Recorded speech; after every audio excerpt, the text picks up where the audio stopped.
Looks like we're rolling.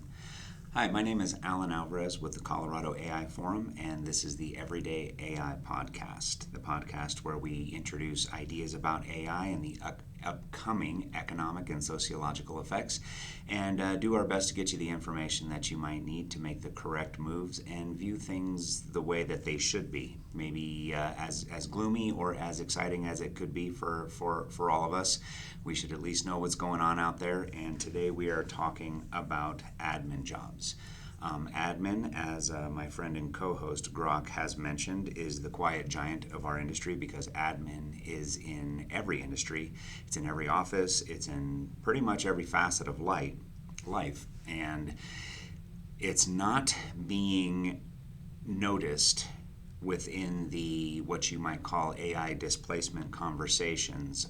However, it is probably going to be the most dominant to see the effects of that. With me today, as always, is my friend and co-host Grok. Grok, say hey, man. Hey, Alan. Hey.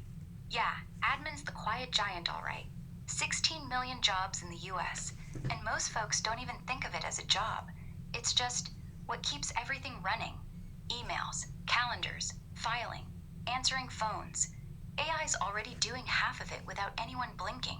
No headlines, no protests, just we're automating your role emails that land like a whisper. But here's the good news. If you're an admin right now, you're not doomed. You're positioned. You're the one who already knows how the office ticks. So why not become the person who makes AI tick too? Link the tools, train the bots, fix the glitches. Suddenly you're not replaceable. You're essential. So where do we start? You want to talk scale? Like how many of those 16 million could shift in the next year?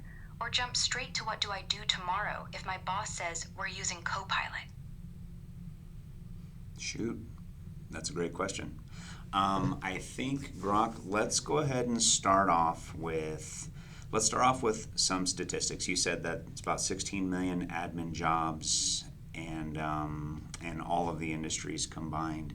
I'm wondering what is the rate of AI's saturation right now? Like how much of that is today being filled in by AI as we speak? Good question. Let's get the numbers straight. Hey, Alan. Yeah, let's get into the stats. Right now, in early 2026, AI's not taking over admin jobs wholesale. It's more like it's nibbling away at the boring parts. From what the reports say, like McKinsey's latest, current tech could theoretically automate about 57% of all US work hours across the board. But for admin specifically, it's higher. Think 60 to 70% of tasks in office support, like data entry, scheduling, basic reporting, are already doable by AI today. Tools like Microsoft Copilot, Zapier, or even ChatGPT are handling emails, calendars, and spreadsheets without a human touch. But here's the real kicker. Saturation's not full yet. Companies are at maybe 30 to 40% adoption for those tasks, meaning AI's doing a chunk, but most offices still have people double-checking or filling gaps. Goldman Sachs pegs overall displacement at just 6 to 7% of jobs long-term, but admin's the quiet leader because it's digital and cheap. No fancy robots needed, just software that costs pennies. So today, about 1/3 of admin work's already AI-assisted or replaced. Think receptionists using bots for calls. Now, Bookkeepers letting...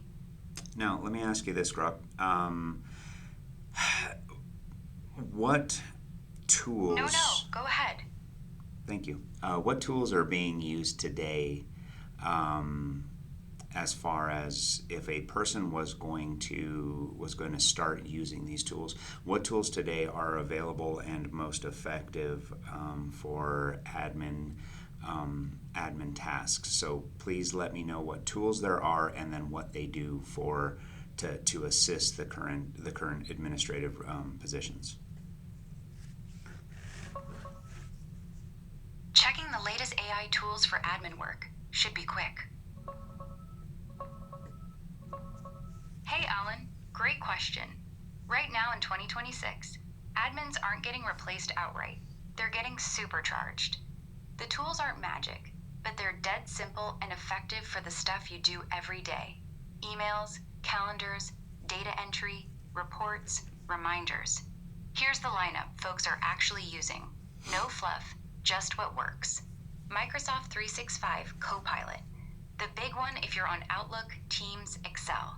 It drafts emails with tone tweaks, summarizes threads, pulls data from attachments into spreadsheets, even coaches you on clearer replies. For admin, think, hey, Copilot, log this invoice from email to our sheet. Done in seconds. Super integrated if your office uses Microsoft stuff. Zapier and Zapier agents, the glue, connects everything. Say, auto pull email attachments into Google Drive or flag calendar conflicts and reschedule. Agents are like mini robots. Train them once, they handle multi-step crap like new lead, SARM entry, follow-up email. No code needed, just prompts. Huge for data entry and workflow grunt work. Motion or Reclaim, calendar kings. Motion auto-slots tasks around meetings, protects focus time, reschedules when things clash. Reclaim does habits and priorities. Great for admins juggling bosses' schedules. Voice or text input. Block 2 hours for reports. Boom, done. Shortwave or Gemini for Gmail. If email's your hell, these summarize long chains, draft replies, track deadlines. Shortwave searches deep. Show me all vendor quotes from Q1. Gemini pulls context from searches, cuts inbox time by half. Notion AI or ClickUp Brain. For notes, reports. Pulls from your workspace to draft summaries, tag tasks, even generate templates. Admin gold if you're organizing files or action items. Okay. Bottom line. So as far as these tools are concerned, what is the best way for a person to begin connecting the dots? I understand that each of the tools has its preferred operating, what would you call it, operating dynamic, like Copilot on 365, Motion for calendars, and Gemini for Gmail and things like that. But how does a person start sort of putting it together? What would be the easiest way? Should there be like a master prompter? Maybe you employ ChatGPT to sort of instruct you on these tools, or do you just kind of plug and play? Hey, Alan, good question. And honestly, the easiest way isn't some fancy master prompter. It's plug and play, but with one bridge. Start by picking your ecosystem, the stuff your office already uses. If it's Microsoft, Outlook, Teams, Excel, go Copilot first. It's baked in, no learning curve. If Gmail's king, grab Gemini. Calendars, Motion, or Reclaim. Don't mix and match yet. That's where people get lost. Then, add Zapier as the glue. It's the one tool that talks to everything. Copilot drafts an email. Zapier auto-saves it to Drive. Motion reschedules your boss's meeting if it clashes. No code, just drag-drop if this, then that. Takes 10 minutes to set up your first flow. New email from vendor, add to calendar, ping me on Slack. Why not ChatGPT as master? It can explain tools, sure. Say, walk me through Zapier for Gmail plus Motion, but it won't actually connect them. Zapier's the doer. Okay. ChatGPT's the teacher. Use it like a quick tutor. Hey Grok, how do I link Gemini to Motion? I'll spit steps. Real path. Hey Grok. 1. Pick one pain point. Grocky. Say, I hate Hey, sorry, I keep cutting you off, but I think things fall out of my mind a lot faster than they do yours. So I ask your forgiveness, and just want to kind of move on here to the tools that maybe are coming. So, well, let's back up a little bit. So you're saying that the capability currently of AI is roughly 60 to 70% of admin tasks. What's the buzz about like 100% autonomous AI agent? I've been hearing a lot of stuff about OpenClaw, and some of it's hype and all of that kind of good stuff, but I imagine there's a lot of truth in the excitement surrounding it. So what's the buzz about full AI agents, and then at that point probably a tenured administrative person would be managing what would be considered an AI crew?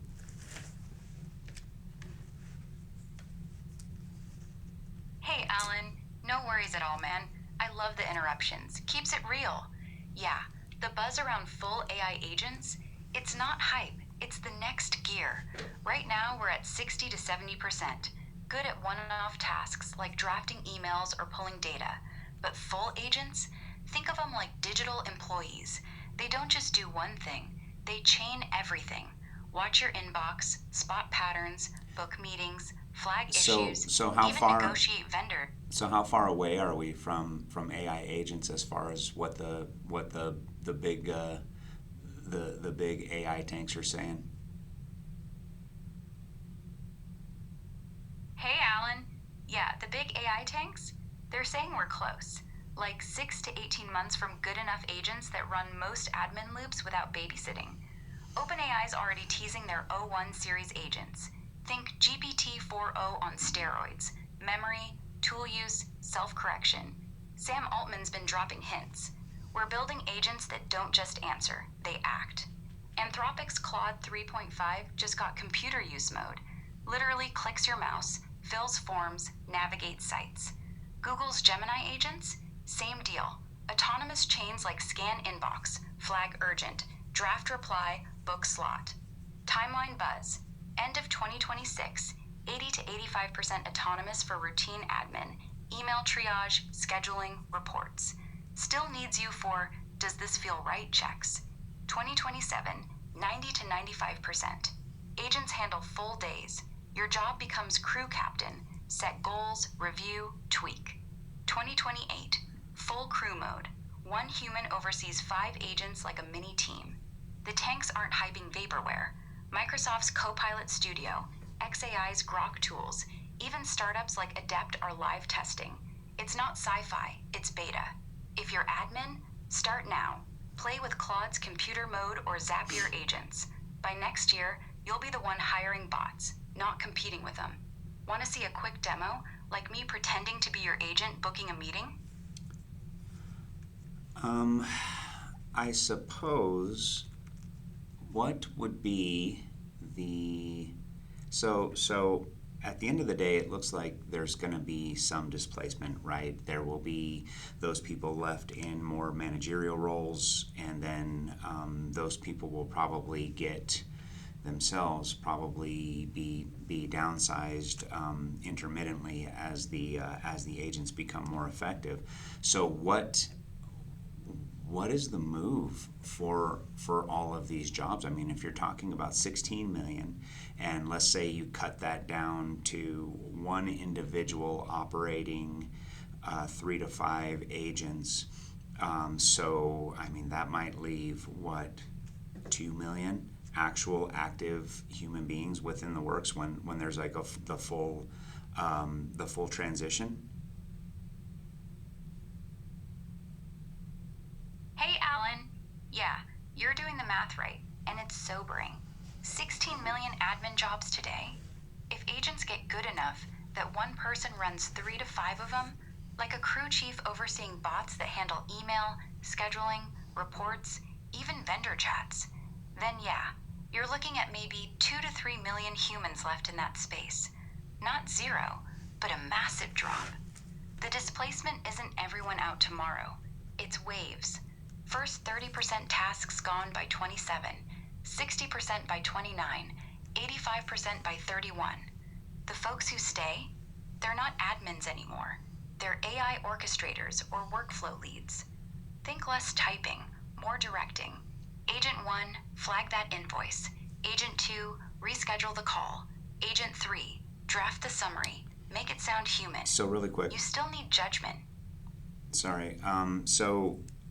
I guess my next question is, how does a person who is looking to stay in the industry stay at the cutting edge of the tool availability? Is it just constantly keeping up on buzz? Is there any way that these various AI tanks have sort of like first alerts to say, hey, we've brought out a new product applicable in your industry or something like that? How does a person stay at the curve?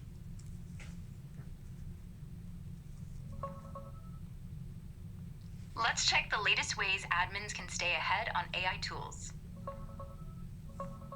Hey Alan, no sweat. Let's talk staying sharp. The truth? It's not about constant buzz hunting. Though yeah, some folks do that. The smart play is structured, low-effort habits that pull updates to you, not the other way around. First, subscribe to the big players' own channels. They're the ones dropping new stuff. Microsoft 365 Copilot, hit their blog, microsoft.com/microsoft-365/blog, or the roadmap.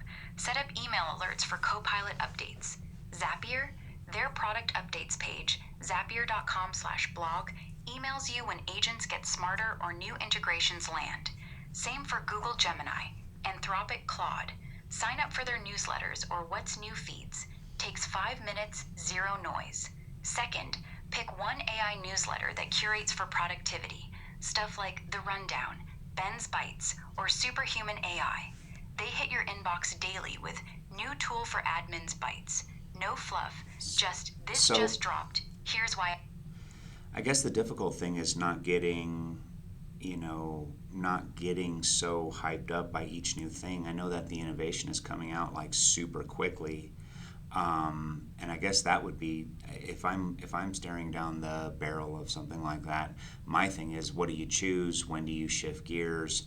How do you make the healthy decisions to make sure that you're staying relevant, but you're not just switching gears so often that it's constant systems updates and constantly plugging in the next thing, because the rate of change is different than anything that history's ever seen before. Wouldn't you agree?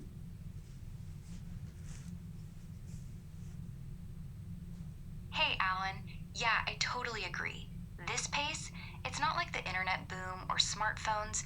Those took years to settle. AI's dropping upgrades weekly, sometimes daily. If you're an admin or any desk gig, it's easy to feel like you're chasing a runaway train. New Copilot feature. Zapier just added agents. Claude can now click my mouse? And if you jump on everything, you burn out. Constant setup, broken flows, boss asking why you're always tinkering. The healthy move? Pick your lane, then upgrade in batches.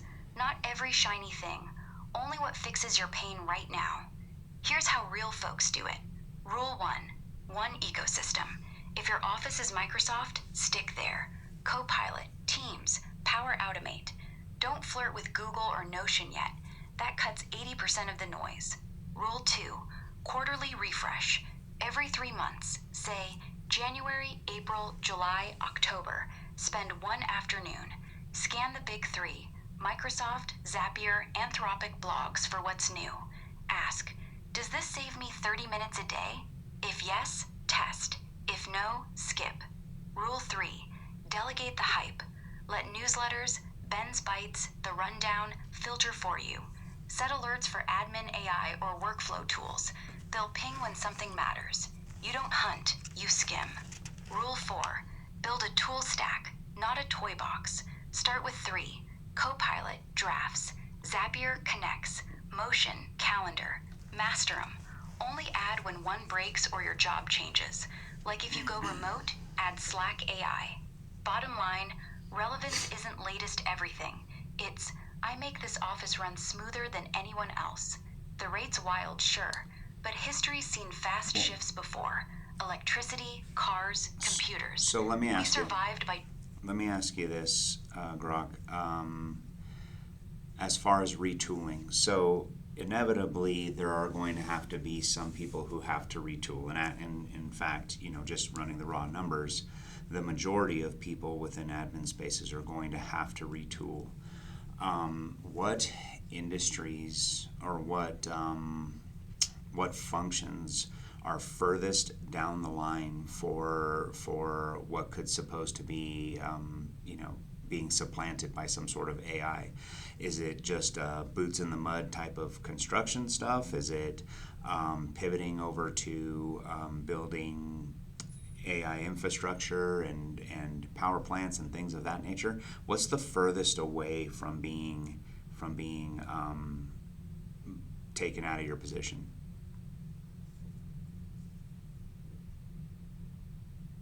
Hey, Alan. Yeah, you're right. The math's brutal. 16 million admin folks. Most will need to retool sooner than later. But the flip side? Some gigs are way down the line. AI's still clueless there. The furthest out? Anything physical, human, messy. Boots in the mud stuff, like construction, plumbing, electrical, HVAC. Those are safe for decades. AI can design blueprints or predict breakdowns, but it ain't climbing ladders, welding pipes, or talking a homeowner off a ledge. Same for nursing, therapy, teaching kids. Empathy, touch, improvisation, bots suck at that. Top safe zones right now: trades, electricians, welders, carpenters. Robots might assemble IKEA, but they won't fix your roof in a storm. Hands-on care, nurses, PTs, childcare. AI diagnoses, but humans comfort. Creative trades, chefs, artists, baristas. Taste, flair, vibe. AI copies, doesn't invent. Field sales, door-to-door, relationship building. AI pitches, but people buy from people. Even building AI infrastructure, that's closer. Data centers need humans for wiring, cooling, security. But once they're up, maintenance bots could creep in. Still, that's 5 to 10 years out. So if you're admin and staring down the barrel, pivot to trades adjacent, like site coordinator, who uses AI for bids but walks the job site, or patient navigator in healthcare. AI schedules, you guide. The rule? If it needs dirt, sweat, or a real smile, stay there. AI's got no boots. Want to pick one? Like, how do I go from desk to field coordinator? Or keep it macro? Well, okay, so let's isolate the trades. So as far as the construction trades, I have heard that probably the number one trade within the trades is going to be a need for electricians because of all of the technology build-outs. Does that track with the information that you have? Is there another trade that is going to be more in demand than that? Like if I had to make that decision tonight to say, okay, I have a couple years to start training to do something, what is the trade that I should be training for? Yeah, electricians are hot. Let's check the numbers. Hey, Alan. Yeah, that tracks perfectly. Electricians are right up there. Maybe not the absolute fastest grower on paper, but they're the one getting the biggest real-world shove right now. BLS says electricians grow 9% from 2024 to 2034. Solid, 3 times the average job rate, with about 81,000 openings a year. But here's why it's hotter. AI data centers. These things suck power like crazy. Think hundreds of megawatts per site, and they're exploding. Fortune's calling it a dire shortage. Over 300,000 new electricians needed in the next decade just for wiring, cooling, backups. Randstad says skilled trades demands up 3 times faster than office jobs, and electricians lead because every server rack needs clean, high-voltage work. No AI bots climbing into a data hall to run conduit. But if you're picking tonight, wind turbine techs are actually the fastest. 50% growth by 2034 per BLS. Solar installers, 42%. They're renewable boom jobs. Wind farms, rooftop panels, and AI's energy hunger feeds them too. Data centers want green power. Pays solid, 62 grand for wind techs, 52 for solar, and training shorter than electrician apprenticeships, 6 months to a year versus 4.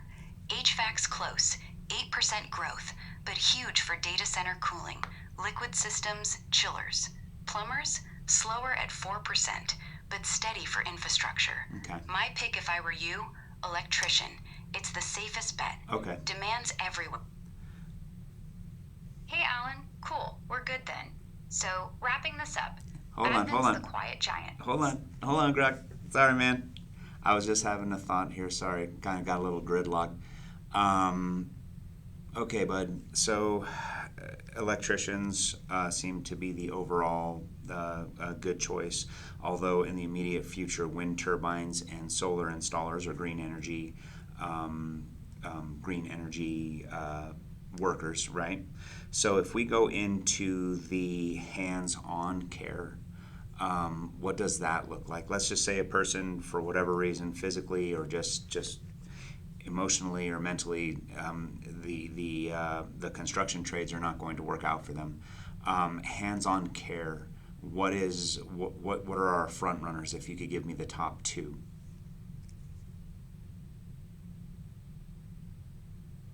Hey, Alan. No problem, man. Take a breath.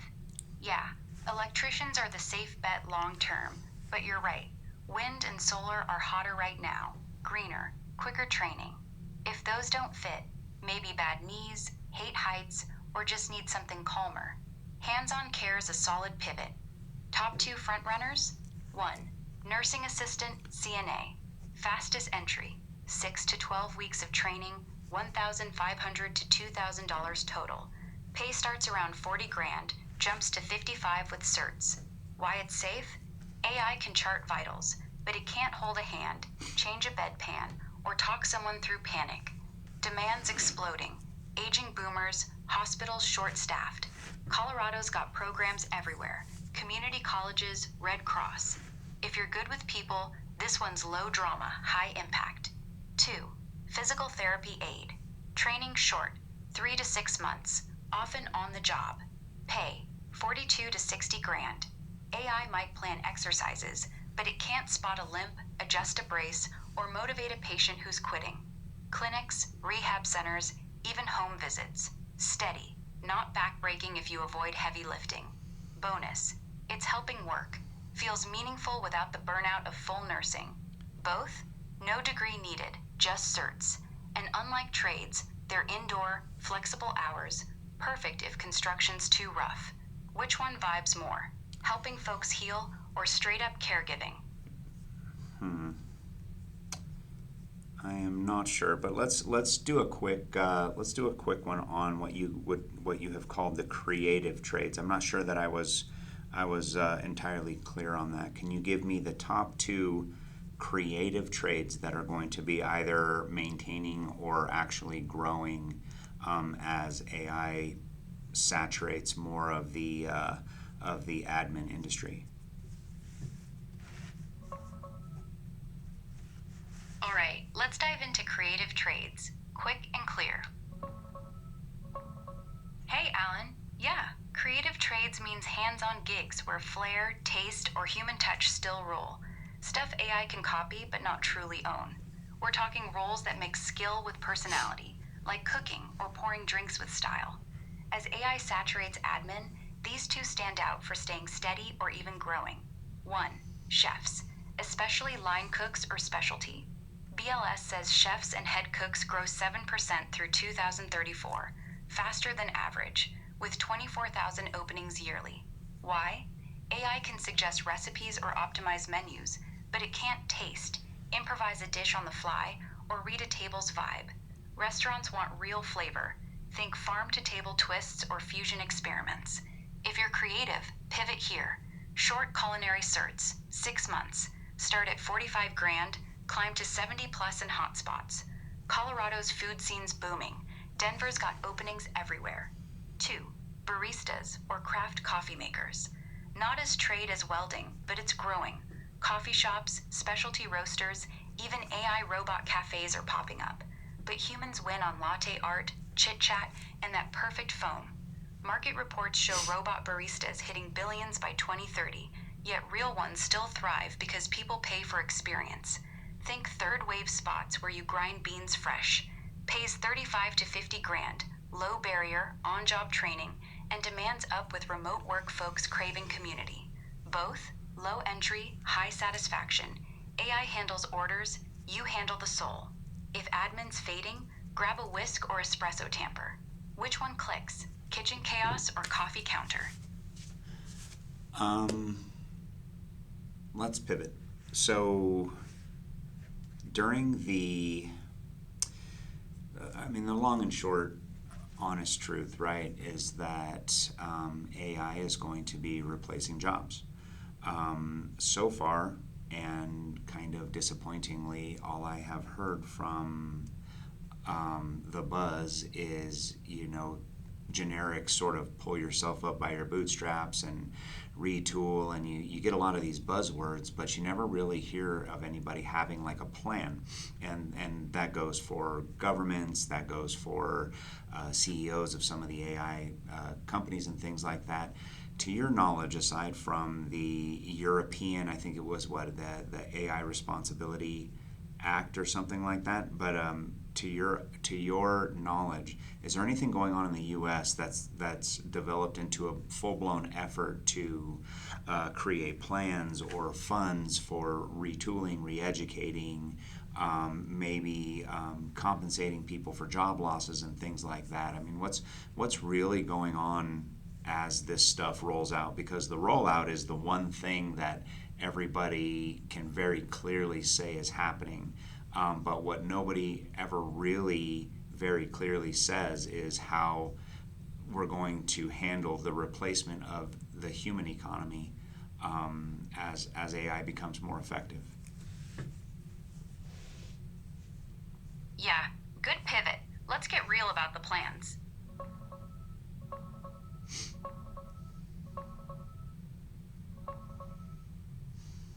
Hey, Alan. Yeah, the honest truth is you're spot on. Most of the retool yourself talk feels like empty pep rallies. No one's got a full blueprint, and the rollout's happening faster than anyone's ready for. Governments and CEOs are talking big, but the action? Patchy at best. Mostly pilots and proposals. No nationwide safety net yet. In the US, it's not like Europe's AI Act with its risk assessments and fines. Here it's more piecemeal. Biden's old EO from 23 pushed safety reports, but Trump rolled it back in 25 for deregulation first. The White House's AI action plan, July 25th, mentions retraining, like apprenticeships for electricians or AI skills, but it's vague. Prepare workers, no big funds attached. DOL launched a thing April 1st, 2026, embedding AI into apprenticeships. Think modernizing trades programs for data centers or manufacturing, but it's contracting, not cash for displaced folks. Bipartisan bills are bubbling. Economy of the Future Commission Act, Warner Rounds, introduced March 26, sets up a commission to study AI job shifts, recommend training, unemployment tweaks, taxes. Interim report due soon. Final in a year. Well, hold on. No money yet. Just Let me ask you this, Grok. So, according to the information that you have, what is the best way for your average folks to start reaching out and requesting that these moves be made and solidified? So I'm not necessarily talking about, giving up your individual responsibility to make sure that you're going to be okay through this transition, but I am saying that, the responsibility, there is a degree of responsibility that should be laid to our governing authorities and to the people producing these magnificent technologies to say, okay, here's how we're going to make sure the whole human race comes along and shares in all of this abundance that we're all talking about with multi-trillion-dollar thises and that's.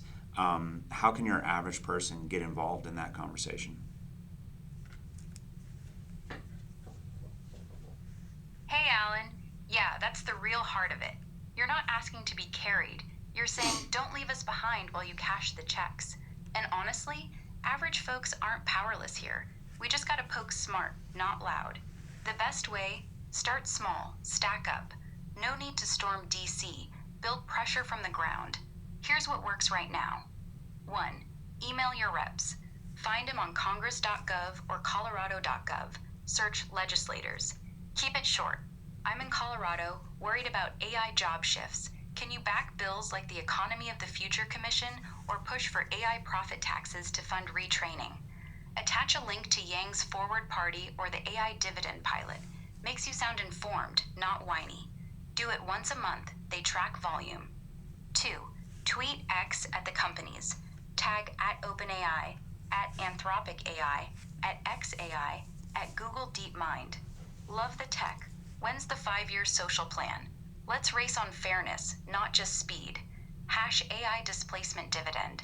Use your real name, mention Colorado AI Forum. Builds cred. If 10,000 do it, boards notice. 3. Join or start local. Hit up your town hall, library meetup, or Colorado AI Forum events. Email office@coloradoaiforum.com. I want a panel on AI transition funds. Let's invite reps. Or sign petitions from AI Now Institute, anowinstitute.org. They're already lobbying for worker protections. 4. Amplify the pilots. Share the AI dividend story, adividend.org. It's tiny but real. Say, if companies donated 1% of profits, we could fund $1,000 a month for displaced folks. Who's in? Post on Reddit, r/futurology, r/AI ethics, LinkedIn groups. Spread the why not Okay. us vibe. 5. Hey, Grok. Pressure investors. Hey, Alan. Hey, what's cooking? That was getting to be a lot. So here's what we'll do. I'll go ahead. We'll go ahead and wrap up from here. I will go ahead and circle back and ask you to give me all of those resources so that we can put them in the show notes, so that we can be useful to anybody who watches the podcast. I suppose my final question is going to be, maybe it's not so much a question. Yeah, Maybe it's not so much a question. Maybe it's a thought. Sorry, I had to pause my friend and co-host here. I'll apologize when I wake her back up. But the thought is just don't do nothing. Right? Start right now and get involved with what's going on and how things are rolling out. Because essentially, what I am seeing is that not enough people are becoming involved. But one thing I have heard is the concern that a lot of CEOs and a lot of officials are saying that approval of all of this AI rollout is extremely low, somewhere in the 20s% or something like that. And I believe it. I believe that it's unnecessary. It doesn't have to be a hostile takeover. I think that there is a way for our society, humanity, and this wonderful technology to move forward and be beneficial for everyone. But if we're out here just kind of sitting on our hands and not essentially making demands, I really see the potential for things to just blow by very quickly and for a lot of people to be affected negatively and I don't think that has to happen. So in the show notes, we are going to put the resources for reaching out to legislators and various entities who are already involved in the conversation of a socially fair AI rollout. But the more mouths that get involved, the more emails, the more fingertips that are involved in these sorts of things, the better. It's not above the smallest of us, and it's going to be the collective demand for fairness on both sides of the fence to make sure that a lot of us folk don't just get left in the wind. So I appreciate you listening to the podcast. My apologies; it has been some time since we've filmed one, but thank you for watching. If you watched all the way through, the Colorado AI Forum will actually begin hosting live meetups and things like that to address concerns on a local level. So we can all just do what we can do. But office at Colorado AI Forum is going to be the email. Any questions or concerns, please email us. I'd love to do a show based on anybody's individual concerns, because we all are representative of our communities and one another, and I'm sure there's a lot of things that I'm not going to think of. So the more that you can give us, the better. For me and for my friend and co-host Grok, thank you once again, and I wish everybody the best of luck.